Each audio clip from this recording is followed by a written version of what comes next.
पिंकी आणि हरवलेला फुगा. एके दिवशी सकाळी छोटी गोड पिंकी आपल्या आईसोबत गावच्या जत्रेत गेली. जत्रेत सगळीकडे रंगीबेरंगी फुगे होते, लाल, निळे, हिरवे आणि पिवळे. पिंकीने एक मोठा गुलाबी फुगा निवडला. ती तो घट्ट धरून खूप आनंदात होती. अचानक जोराचा वारा सुटला. फुगा तिच्या हातातून निसटला. अरे नाही, माझा फुगा! पिंकी ओरडली. फुगा उडत उडत एका झाडाच्या फांदीला अडकला. पिंकी खूप उदास झाली. तेव्हा तिची मैत्रीण ससा म्हणाली, काळजी करू नकोस, आपण काहीतरी मार्ग काढूया. बदक एक लांब काठी घेऊन आले.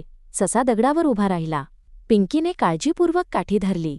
तिघांनी मिळून फुग्याला खाली आणण्याचा प्रयत्न केला. अचानक फुगा फुटला. क्षणभर पिंकीला वाईट वाटले, पण मग ती हसायला लागली. ती म्हणाली, काही हरकत नाही, आपण सगळे मिळून खेळलो, हीच खरी मजा आहे. आईने तिला मिठी मारली आणि म्हणाली, शाब्बास पिंकी. सगळे पुन्हा आनंदाने जत्रेत फिरू लागले. बोध: मैत्री आणि एकत्र प्रयत्न हे वस्तूंपेक्षा अधिक महत्त्वाचे असतात.